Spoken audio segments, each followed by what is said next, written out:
oyuncak.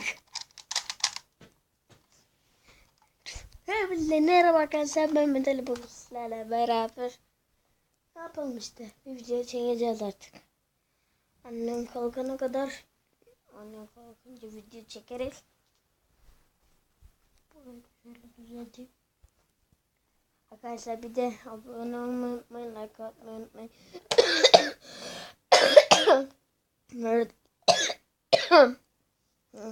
Bu arada birazcık hastayım. Ve bugün yarın şey aldım kendime. Ne biliyor musunuz? Böyle bir oyuncak aldım. Değişik. Bunu aldım. Testere, tornavida, pense, sıkma anahtarı. Bunun adını bilmiyorum. Bunlar şeydi ya. Neydi? Fan mini. Pardon, o İngilizce. T harfle basıyor. Telefon. Telefona benziyor diyorlar biz başkaları. Bunlar da yeni tornavidalar. Bunlar da eski tornavidalar. Mesela diyelim ki bunlar eski oldu. Bunlara çöpe atıyorsunuz. Yenilerini takıyorsunuz. Bunlar da şey için birazdan anlatacağım. Onunla ilgili. Size anlatıyorum arkadaşlar. Bakın. Şöyle koyuyorum, tamam mı?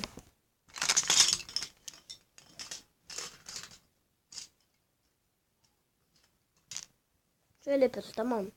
Bak. İlk önce şunu şuradan geçiriyorsunuz. Şunu da aynı şekilde geçiriyorsunuz. Sonra arkasına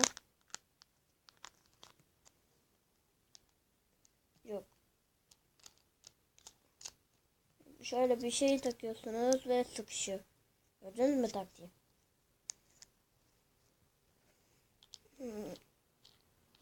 Bunu da aynısını yaptıktan sonra oldu. Bunlar şey için arkadaşlar.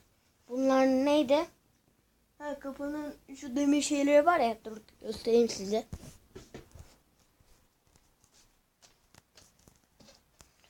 Şu demir şeyi var ya.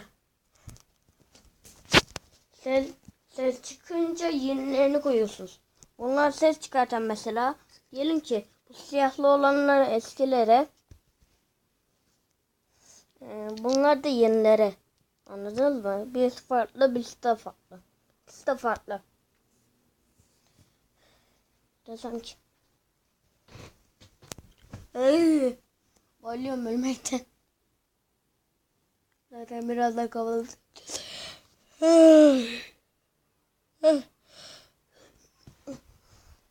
Ne yapalım ki ya?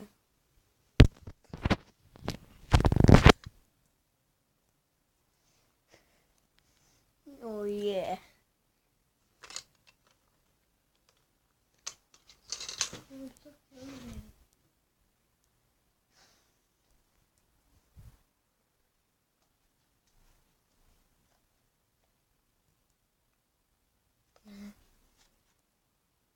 Bu ne lan?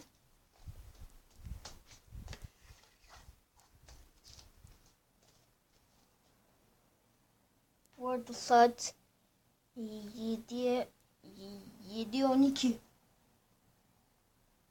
ya da 10'a 1. Güneş vuruyor.